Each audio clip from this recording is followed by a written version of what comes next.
of guests coming in, so we'll get on with this. I'm just going to quickly look at, we have about 2 learning outcomes so far. So what we're looking at doing is in the events management unit, the third one today, which is basically all centered around MICE, and briefly, at least, mention the term and the terminology before. But I think this particular learning outcome, focuses on why this particular term, acronym, which has got quite over the years, has become very important part and parcel of the, travel, tourism and hospitality industry. So we're going to drill into this in a bit more detail. I've got a bit of a handout which I'm going to try and send out. I think yesterday after our session I did send the handout out, but I've uploaded that onto the Moodle, which you should see along with the presentation and the session recording. Yeah. So I'm going to try and obviously after this session also upload the copy of this presentation, and then the handout which I've got.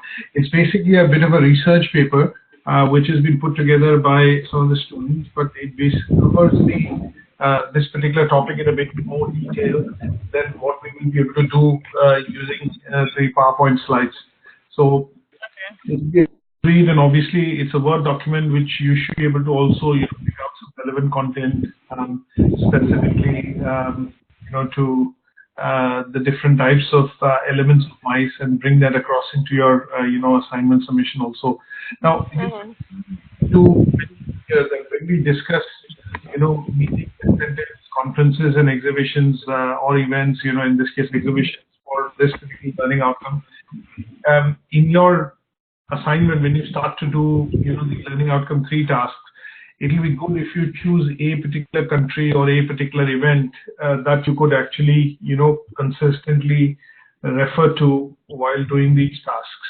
And I think the reason I say this is that it will help larger and a greater understanding of the MICE as a concept, and why is it so important within the travel, tourism and hospitality sector. So let's start off with going through some of the slides which I put together.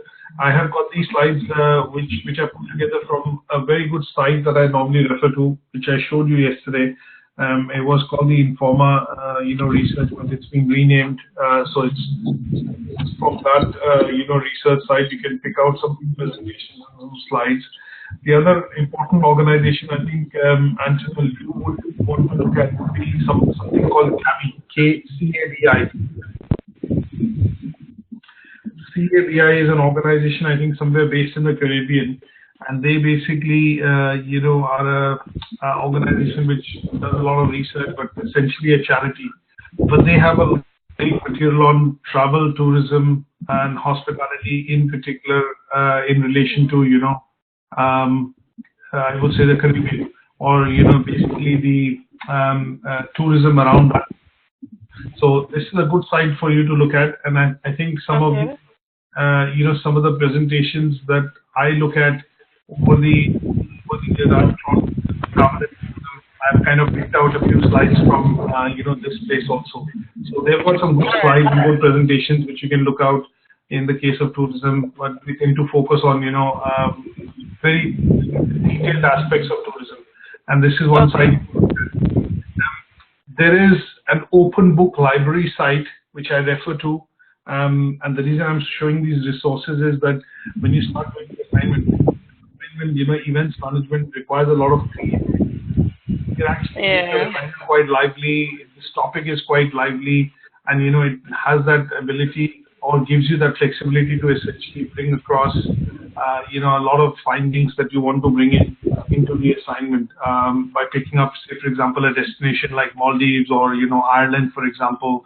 In the UK, we pick out a lot of destinations around the Spanish islands, the Canary Islands. We look at Mallorca, for example. A lot of places which are predominantly all dependent on tourist economies. And that is why it will be good if you pick out a particular example and kind of follow it through, the assignment when you do this particular unit, which is events. So I am going to try and upload some of these resources or links to these sites, which I end up using to get some of the presentations and slides that I create. So it will be a good reading if you want to look at at some stage, from developing a bit more knowledge into how tourism is shaping different parts of the world. So, Far East is quite different, Middle East is quite different, Europe is quite different, and also, Americas and, the Caribbean is quite different as well. So, lots of places from which I borrow and look at the material. So obviously some of the presentations that we have looked at, are coming across from really renowned and recommended authors, which the OTHM recommends in terms of books. But I think in general this is a good site for you to look at. This is one of the presentations I looked at from CABI, which basically is about visitor attractions. It's not entirely related to, very focused on, what you call events management. But within events management, there is a section which looks at how some countries which are totally dependent on tourism look at working on attracting tourists, to that location, because the whole economy is dependent on that. So there are some bits that I have borrowed from different places, but the idea is to keep the current, the content current and up to date when you look at this sector, because this sector is very evolving and there are changes happening on a daily basis, weekly basis within this particular industry. So let's look at some of the slides that I put together, for understanding this learning outcome, which is MICE. Now, I've started off not with a definition, but with a bit of a kind of a structure, just to say how you see MICE within when we talk about the concept, incentive travel, conferences and exhibitions. How does it work actually? Now, this is a very, very large industry within the travel and tourism sector. So if we say the travel and tourism sector is $1.7 trillion in terms of, turnover, this sector particularly, I think, roughly contributes about 300 to 350 billion US dollars annually to the travel, tourism and hospitality sector. And MICE as a concept has started to now play into, all the three different terms. So which we discussed in the first learning outcome was, things like tourism, why is it slightly different from hospitality, and why, they kind of dip into events management as a initiator to draw traffic or, more tourists or visitors in. So from that point of view, when we look at MICE, this is a very big revenue contributor. One or two slides to cover, but this chart actually shows here that if you are an attendee, that means if you are going to be attending any of the events under MICE, for example, meetings, conferences, exhibitions, whatever, or incentives. When I say incentive, this is a term that we will define in the subsequent slide, which talks about incentive travel. People work in an organization and they are given they meet certain targets, or they are able to, for example, look at achieving certain goals and objectives which are laid down. Then sometimes organizations basically giving them some incentives, and these incentives kind of tend to be foreign travel. So that is why it is called incentives. But yes, it could be different forms, but one of the most important form of incentives which employees end up getting is foreign travel. So if you look at this as a chart in terms of MICE, it basically says attendees which are making use of this format would use it for business travel. The activities that they will get involved will be 4 different types. Either they will get into meeting, travel for incentives, they'll participate in a convention, or be exhibiting or participating in an exhibition, and that tends to be the activity. The industry is tourism and hospitality. So what we look at from here is that this concept goes across into contributing in terms of driving revenue both towards tourism as well as the hospitality. And the reason why I look at starting off with this is that if you imagine yourself as a business traveler and you say that you're going to visit a particular city, but sometimes they ask you in questionnaires or surveys, are you traveling for personal or professional reasons or business reasons? And you end up ticking mark everything on the survey. Okay, I've come in as I'm in primarily for business, but I've budgeted a day or so for me to be able to go across and do a bit of sightseeing as well. So when you look at the objectives which kind of go across all the three, personal, leisure and business, you tend to then have or be seen as a contributor towards driving revenues, employability, anything which basically goes into the local economy in terms of, driving growth. So this kind of, let's put it this way, a structure shows how a simple person traveling for leisure or business purposes can actually go in and participate in any of these 4 different types of activities, but still end up contributing or driving revenues towards tourism and hospitality sector. Now, if I have to get into how do we describe MICE, the first thing that we will look at is, let's look at a definition and how this term came about. So, meeting, incentive, conferences and exhibition, MICE in short, is a type of tourism activity which involves larger groups. That means if you are traveling individually or with a family of 4 or 5 or, your close near dear ones, you would not be classified as traveling for, MICE or, going out for an activity which is related to this.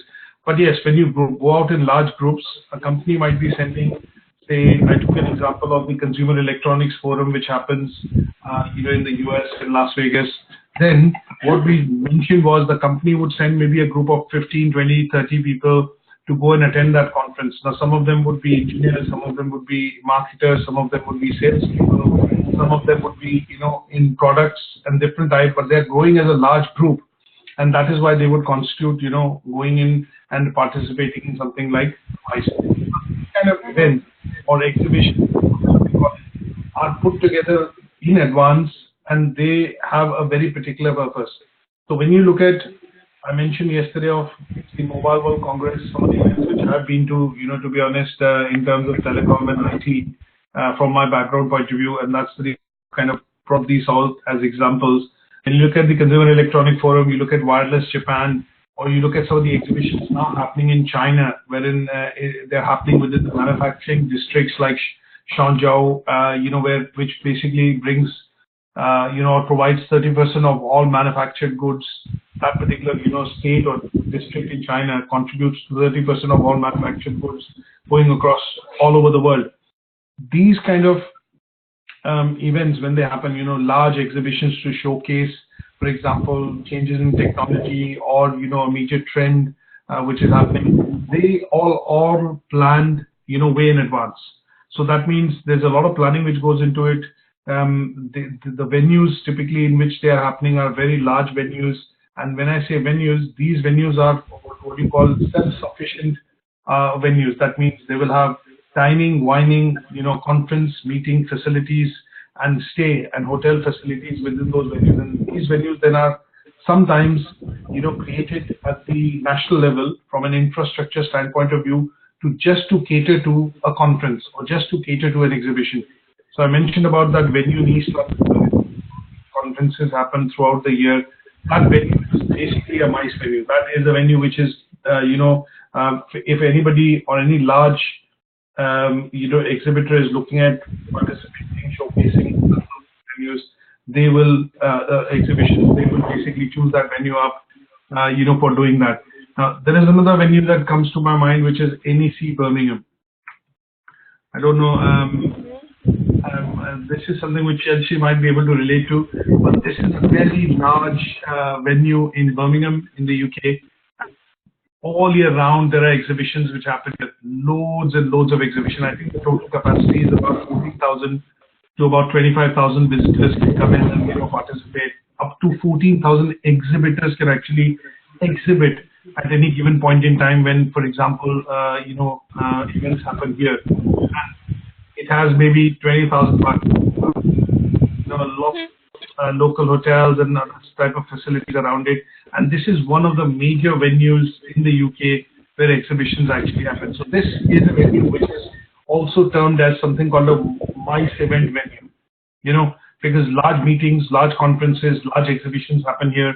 And this is, kind of a national infrastructure, which is named after a company because I think they've sponsored it called NEC, which is a Japanese company. But, obviously it's become synonymous like, with that name. So when we look at something like this, the characteristics of defining MICE would be that these are very large venues. People participate in large groups.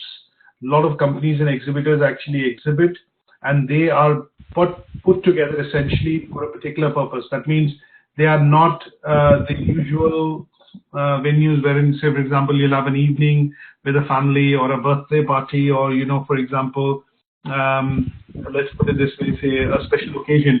But these venues kind of involve large participation from audiences. Now, going further, what we look at is, when I mentioned this term, that some of these venues have been over the years put together as national infrastructure, because this then tends to draw business in the local economy. So going back to the example of what I mentioned earlier was, the Mobile World Congress and, say, for example, the Consumer Electronic Forum. These associations which actually hold the license to run this particular event or the large-scale exhibitions, they then negotiate with a particular city government or the federal government to say that, okay, we are going to come in and do this exhibition for a number of years, and we want this infrastructure in place. So sometimes you will see that they kind of help drive specialist or niche kind of tourism which comes into these venues because of the exhibition or participation happening from exhibitors and people visiting these venues, and they then tend to facilitate, and ask for all the infrastructure which is required to be running this kind of an event.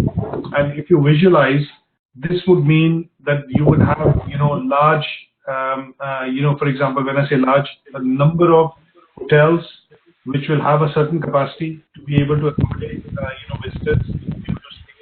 You have booking facilities, you have planning, you have security facilities, you have facilities for conferencing, seminars, and also whole host of, fooding or, essentially restauranting facilities around the venue. And this then becomes, a kind of a big revenue generator for that particular city when these exhibitions or, events are held. And just to highlight, say, for example, Mobile World Congress, because I've mentioned it so many times, it's important to have a look at the venue in terms of images to give you a sense of the scale of how this happens. These are some of the pictures of the inside venue, but obviously what we look at is outside, and it allows all sorts of things to happen.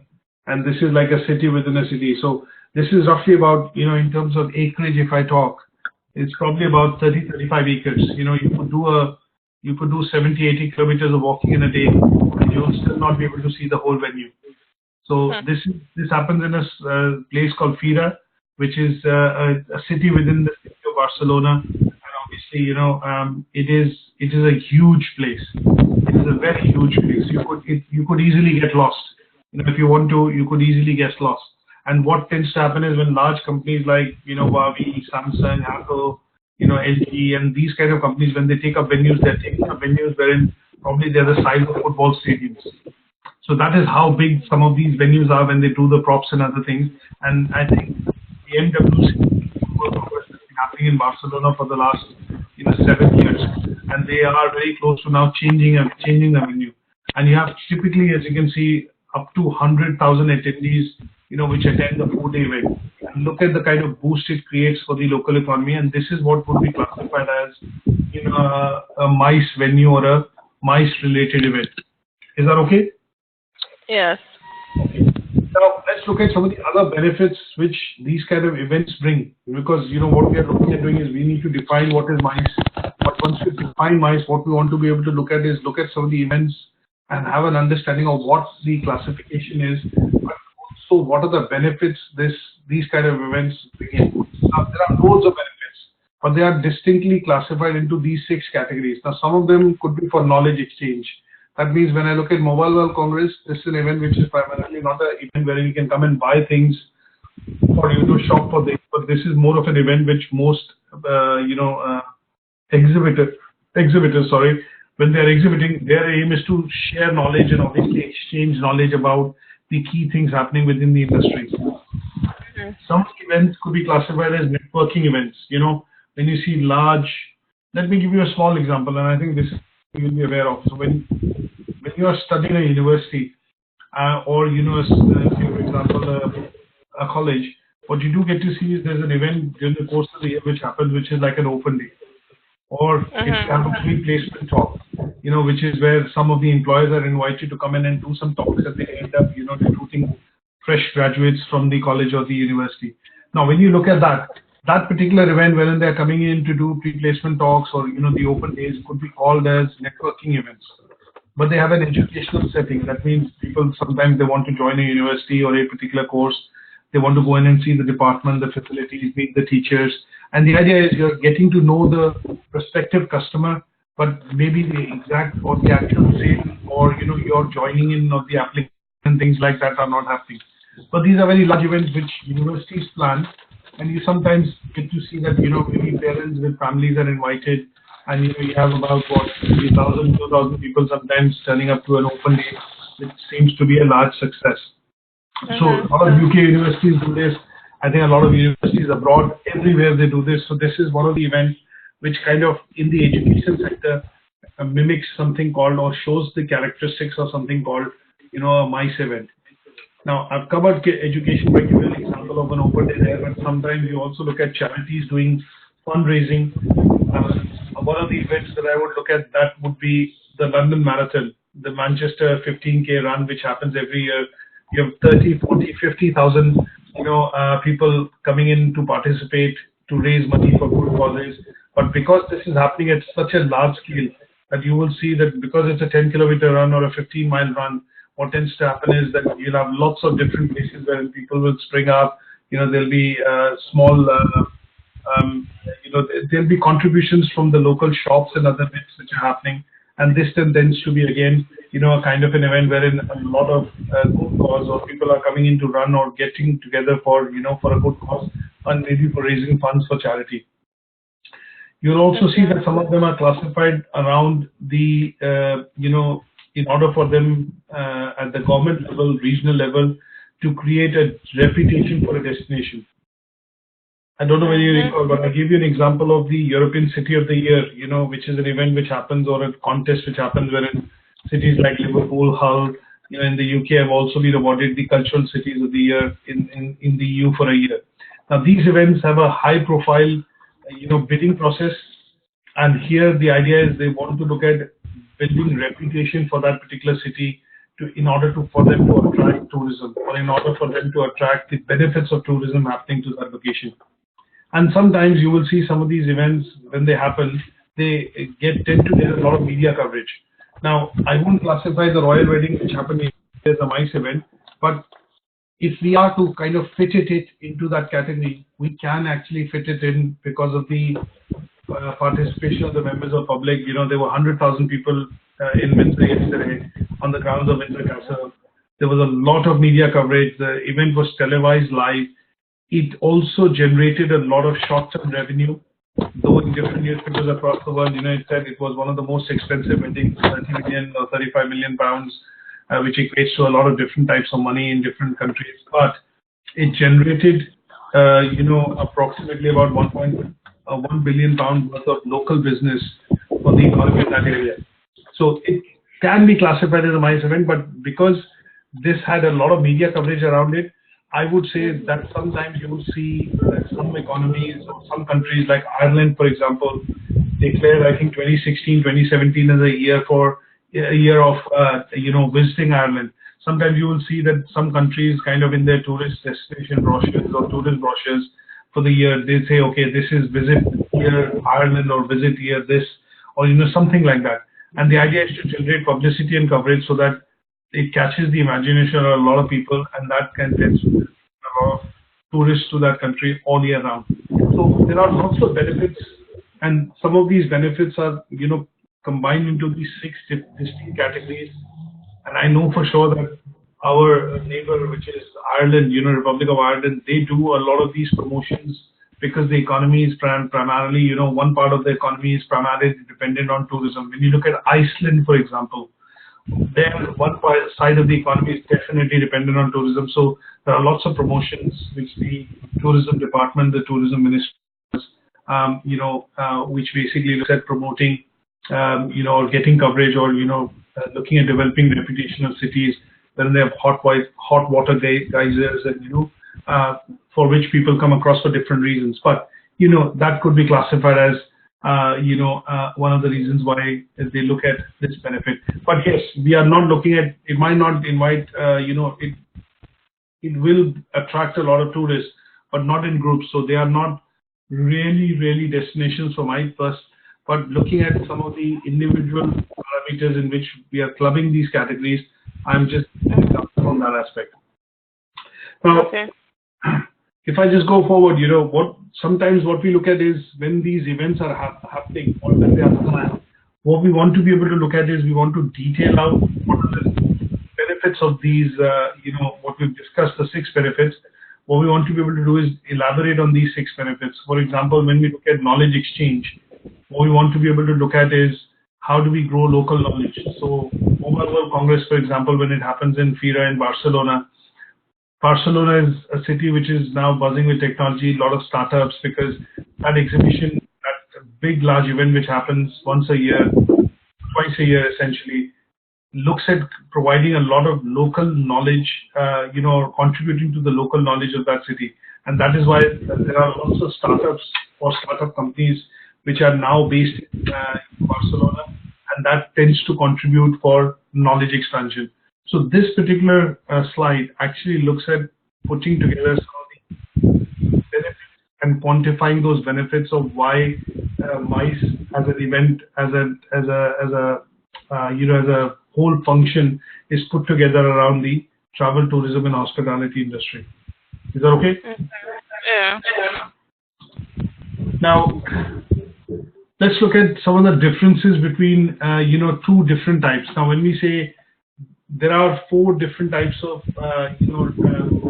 let's put it this way, activities which are happening within MICE, because that's a term, but it has 4 different types of, activities which will have different audiences. They will attract, for example, or generate different kind of interest.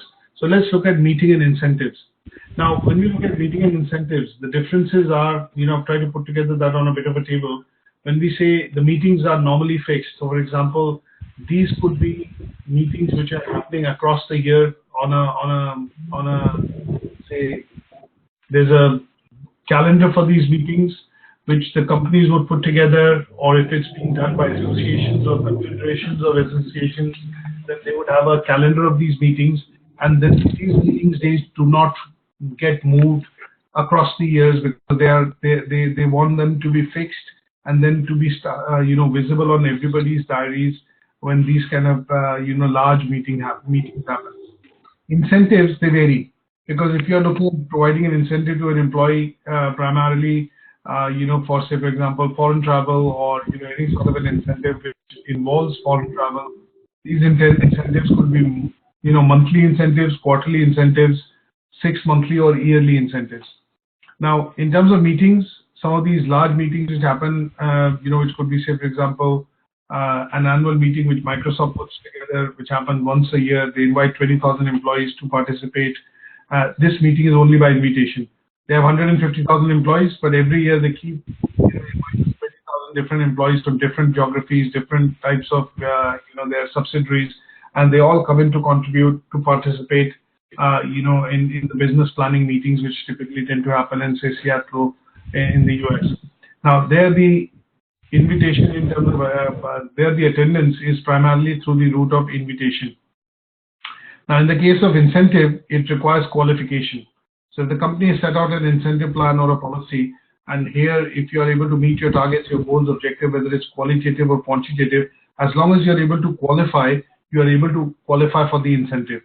Now, the number of participants in these meetings sometimes can be huge, because they are annual meetings. Sometimes they could be group meetings. They could be meetings which are just primarily for a particular department, and that is why sometimes you do not know the number of participants. And that's the same case in terms of incentives. So when a company puts together an incentive policy, you will see that in that policy, the idea of putting that policy by the HR and the company board is to see that more and more employees should be able to reach their targets, which will help the company reach the target, but they are not very certain in terms of how many would reach the target. So again, it is not known that how many people will be able to achieve, but the things put in place are, put in place as incentives are to motivate, keep the morale high, and to keep them boosted towards achieving those targets. Now, meetings normally will have soft targets. That means those are, if you don't meet those targets, or if you are invited and you're participating in an activity, not able to participate to the fullest maximum, then in that case, those targets are objectives. Even if they are not met, you're not kind of asked to leave the meeting or checked out of the meeting. But incentives in terms of objectives are hard. That means either you achieve or do not. So it's binary to a certain extent. That means if you achieve the target, you get the incentive. If you do not achieve, you do not get it. Now, results in the case of meetings sometimes can be vague because it's difficult to drive consensus. So when you are attending a large conference, say for example you have an annual meeting or a meeting which you are attending where it has lots of objectives. Sometimes you will feel that after the meeting, the training, the seminar that you have attended, you have not come away with a particular thought or a concrete action plan. So sometimes the results could be vague, but they are termed as meetings because the idea is that the information needs to be disseminated to one and all in terms of participants which are present. But in the case of incentives, it is easily specific, it is easy to specify, and they are quite quantifiable. That means sometimes you will see incentive schemes which are put together. They're put together when they reach, say, 100%, 110%, 125%, and then 150% or over. So that means if you're achieving 110, the targets and the incentive schemes are quite specific. If you go over 150, they're easily quantifiable because there's a slab-based scheme. So sometimes you will feel that even at the scale at which these events happen, they can still have clearly, distinguishable objectives when they are put together as events. Is that okay? Okay. Yeah. Okay, now let's look at three different terms which we want to be aware of. When I say that we know about MICE events, when we say that we understand what is MICE, we need to know three different terms. Now, one of the terms that I'm going to discuss is something called DMC. Now, DMC stands for Destination Management Company. Now, this is a company which kind of specializes in providing professional services, in terms of both local expertise, resources, and these are companies which are able to put together a particular concept for you when you decide to participate in a MICE or you're exhibiting in a MICE as a company, as an organization. So these are very large companies which do events management to a certain extent. I wouldn't probably say events management, but yes, they are able to pretty much project manage your participation in a particular type of event if it is to be classified under MICE. So when you look at Mobile World Congress and some of the, if I just bring that website up again, and when I look at some of these programs which are created, these are created by contractors or companies which are called DMCs. And you will, basically work, somebody in the marketing department or in the events department within the company which is participating in an event like Mobile World Congress will actually work with one of these companies to kind of deliver their vision in terms of how they want their brand to be portrayed, the props to look like, and they basically manage everything. They will provide manpower, they will provide, volunteers, they will provide activities, tours, transportation, and they will basically manage the entire event for you, for putting it together and then storing it over the years and then reusing it if you want to reuse it or use some part of it into next year. So these are companies which are called, destination management companies.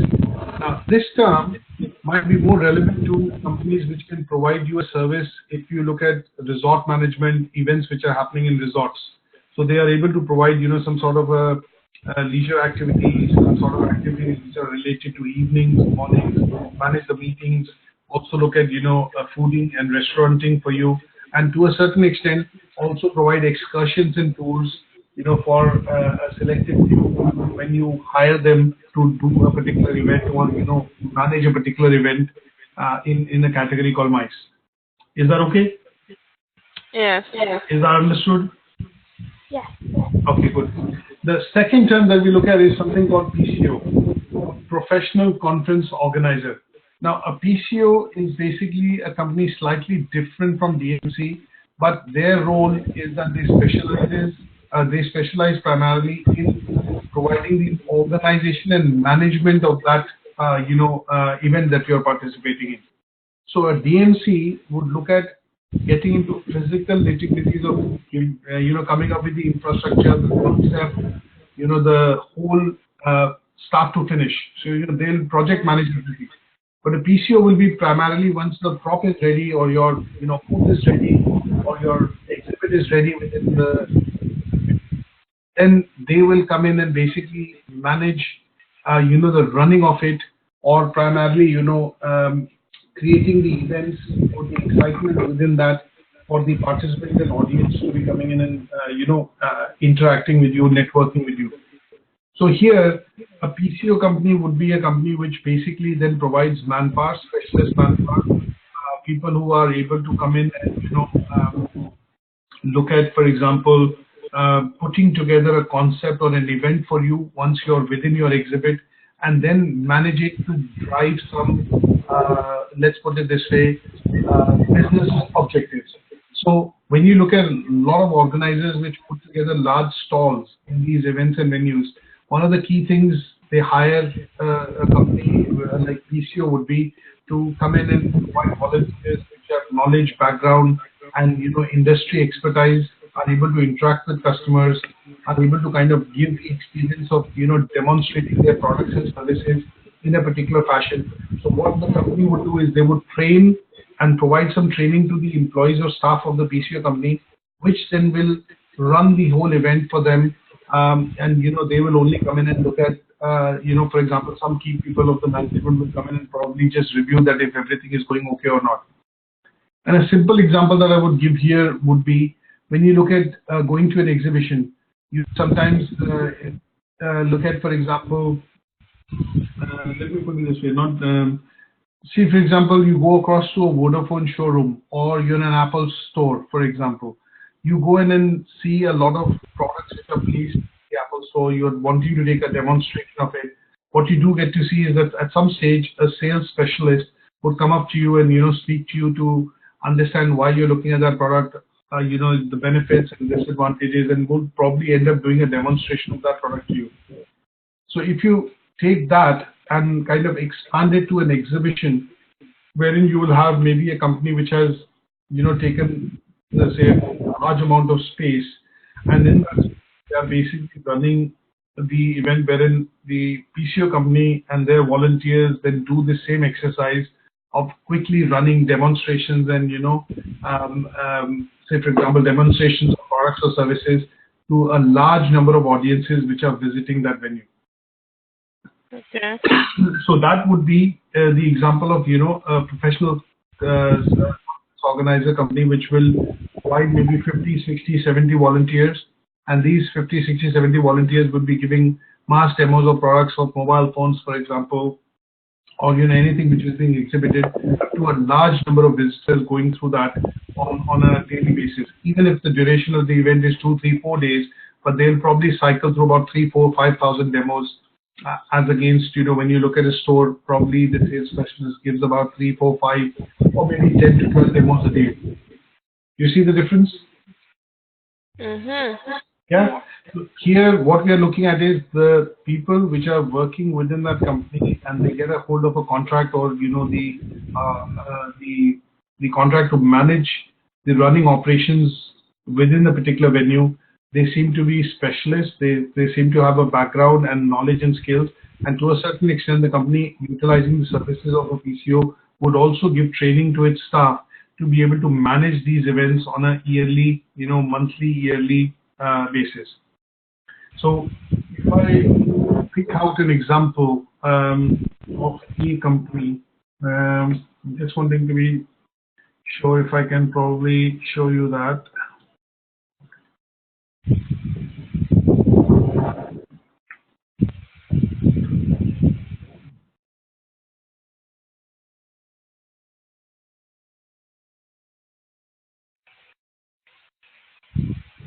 Now, this is one company which I have used in the past, and they are a very large organization which basically act as a PCO.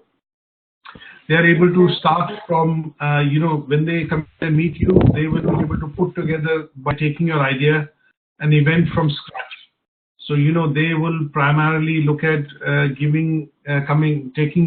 so let's put it this way, they'll come in and do a discussion with you, take that idea from the drawing board, come up with some storyboards, work on it again, and then they are able to deliver an event from, a storyboard to actual delivery in terms of stalls, venues, or, large, say for example, exhibitions. And then they are responsible for storage. They also provide people. So they are a combination of a PCO and a DMC. They are a very large company in the US. And they allow, they probably can do both the functions. But some companies like these, they specialize only in terms of event delivery, which is providing the infrastructure. But some part of that would be DMC. But when it comes to people in people's organization, that part of that delivery will be more concerned with the concept of professional conference organizers. Is that okay? Yeah. Yeah? Okay, good stuff. So let's look at the third term, which was incentive travel. Now, when I look at the I in MICE, this is primarily, incentives which are given out by companies to their employees as a meaning of rewards or for outstanding performance. And incentive travel is a very, very big area within lots of companies today, which are primarily, multinationals. So this is one of the major, let's put it this way, types of incentives which HR departments put together, and they work, or they have retained travel agents, or agencies, or companies which then provide them this incentive travel depending on the incentive schemes rolled out, and the different type of promotional schemes rolled out by different departments within the organization. And this is a large component of MICE, because at some stage, all companies have some sort of an incentive travel now integrated within their policies, or pay and perks, and larger level annual. So incentive travel is given to employees as a reward for outstanding performance. This is normally now a global management tool. Most HR managers are aware of it. They have to have some sort of an incentive, which is either a 3-monthly, 6-monthly, or an annual incentive. And they tend to kind of look at tying up with tourist destinations, or event organizers under MICE, so that they can then change these locations, destinations year on year, because this is something which is a regular part of their planning calendar. Is that okay? Yeah. Now, very briefly, just going into one or two other slides. Now, let's understand what is the size of this market. Some of the other characteristics. Is this a seasonal trend? Is this a long-term trend? How does it work within the tourism and hospitality sector? So I've answered some of the questions here by this slide. This is a slightly old estimate that, when we look at this as a sector, as per 2007 and Informa research, this figure is now $300 billion a year. Now, this industry is showing a lot of increase, so they are increasing year on year, and obviously a lot of companies are jumping into the bandwagon of, kind of only providing services related to MICE, because this is a revenue generator industry within the segment, and also there are handsome profits in this particular segment, and this is a long-term business. So once you get on the line, which participates in a particular type of exhibition or type of event at the MICE, they are with you as long as you are able to deliver the services and they find value in your services. So when you inherit clients like these, you will typically retain them for a number of years to come, and that is where you are seeing a substantial increase in terms of companies which are relating or providing services directly related to MICE or MICE type of events. Okay. Now, just to clarify here, obviously I put some definitions in, but what we want to look at under the differences, when we look at what are the various type of organizers which kind of provide these events, there are 4 different types, and what we look at is, there is one which is associations. So you see a lot of different types of associations which have become, associations over the years, is because they started off as a small initiative, but as the events have become regular, attendees have become regular, they have taken the form of associations. Now the other is convention centers. Now, there is one convention center which I can think of, which, because there are 4 key players, as I put it this way, when we look at MICE. Now, the 4 key players are 4 different types of associations or different types of, organizations which manage the MICE events across the globe. Now, one is associations, which are being created at the national, international level, and they have some recognition, and these associations have a play and a strategic intent in creating policy and also the type of events which happen across the globe. The second is the places where these events sometimes happen. These are called conventional centers. The third is professional congress organizers. That means there are some regional associations which have got made under the international associations, and these regional associations or organizers essentially direct the policy and what kind of events can actually happen under that particular umbrella. And the last one is called destination management companies, which are DMCs, and these companies also have a very strategic role because they kind of play into the policy and also the policy development at both regional, local and international level. So we need to be able to understand how these 4 different parameters or 4 different kind of organizations actually, and the parameters they contribute as external influences, influence the MICE sector. Now, what are associations, if I have to name here, I would probably name, World Congress as one of the professional congress associations which happen within European, region. If I have to give you an example of a convention center, Moscone Center here, which is based in San Francisco in California, and this is a major center where lots of different types of conferences happen, and this has an iconic value in terms of the different conferences or conventions happening within the center. Now, the association would be Wireless Japan. This is an international association which influences development of policy, infrastructure, exhibitions, events which happen around the wireless industry and how it's developing in the future. And this management companies is one which I've given you an example is a company like Pico. So we need to be able to differentiate the role and the the influence they have within this sector that we are discussing, MICE, and we need to understand them carefully by looking at an example. So when we look at Moscone Center, this is basically under it's a very large convention center. This has a capacity of about, I think, 15,000, and it's under a solid roof. So this is a particular center which we need to understand, which basically is a large convention center in the world, wherein a lot of iconic conferences or conventions happen. Product launches, for example, happen, if I have to simplify it. So when you look at Samsung launching the Galaxy S8 or S9, or you look at the Apple phone, and some of the big announcements which have come out, Moscone Center is associated with that. Obviously, Apple's got its now own headquarters, which is the Apple Dome in California, San Diego, California. But before that, I think up until 2016, they used to do all their major product event launches or major announcements happening in this place in Moscone Center. So this is what I would want you to understand primarily from a point of view of understanding the differences between the different elements of MICE and what are the 4 different types of classifications which can happen and their influence in doing or creating these events across the globe for the industry. Is that okay? Okay. Yeah.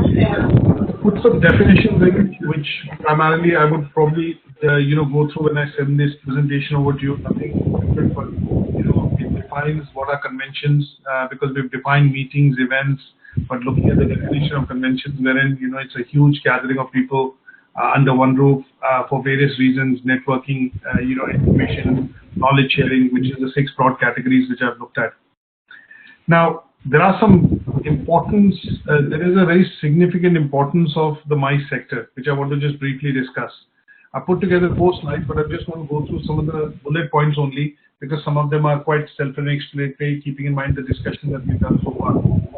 Now, one of the key things, looking at the figures or the revenue which MICE generates, it is coming out to be like event management is another sector within the tourism and hospitality industry. Similarly, MICE is a very resilient sector. That means it is not backing down even during recession. There are people which are still traveling, businesses still do conferences and exhibitions and things like that. So this is a sector which is not showing any signs of any slowdown. So that is why it is important as a concept or as an integral part of the industry. Now this brings in tourism or visitors to a location not from a tourism aspect but from the aspects of the 6 broad categories that we look at, like knowledge sharing, education, those kind of aspects, and it brings in a steady source of income across if the activity or the exhibition has become a calendar event. Like in NEC Birmingham, there are lots of events which happen throughout the year. I think there is always an event happening at NEC throughout the year whenever you go. There are very few lean periods in which the events do not happen, but across the month, you will see that there are lots of events happening in that venue. So it brings in a lot of visitors, which are coming in for a specific purpose for 3, 4, 5 days a week, but predominantly this brings in a lot of income and visitors which are coming in for those 6 broad categories that we discussed earlier. Now, particular category is not susceptible to price fluctuations or seasonality. Sometimes you will see that during winters in the UK, the prices of hotels and the B&Bs actually drops 30-40% because during the summer everybody wants to visit, but during the winters, the rainy season or the autumn, there are not many visitors coming into the UK. Actually, people are going out. So some of the events when we look at from a hotel's point of view, they are kind of subject to seasonality and fluctuations. But in the case of MICE, this concept is not susceptible to this, or it is less susceptible. Now, whenever these kind of events happen, or the category MICE, happens, or is planned, you will see that the hotel occupancies go up, and obviously these events are planned in conjunction with the hotel or the hotel, groups to ensure that when they have lean periods in terms of tourists, visitors attraction, they tend to plan these events at that point in time, which kind of plugs in the gaps between these occupancies and obviously bringing in more visitors. Now, some of these venues, conferences, or classify them as events, they have all destinations on their own. So when we look at FIRA Barcelona, or when we look at where the consumer electronics or large events happen, they have become tourist attractions within themselves.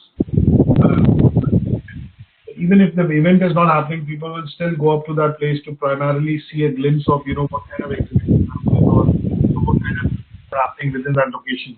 So Moscow Center is one such venue where you visit the gallery. You'll probably go in and see how the events happen. You'll probably go in for the memorabilia, and sometimes you will see that this then gets into normal tourist attractions as well within that particular city or in that tourist destination. Just spend 3 times more on an average in tourist destination. So here, if I give you an example of a casino, so for example, when you look at Las Vegas, destinations take more money than probably what are very popular, because they keep you engaged within the venue, wherein you are able to, they are giving you multiple opportunities to be able to take the money from you. You spend more because you're not just paying for lodging, but you're spending into, maybe the visitor side of things, attraction, memorabilia, restaurant, entertainment, networking, and those kind of other things. More for the hospitality and tourism industry. And then the other things that would be that in order for these events to be that sometimes they need massive influx of manpower in terms of employment, even for short bursts.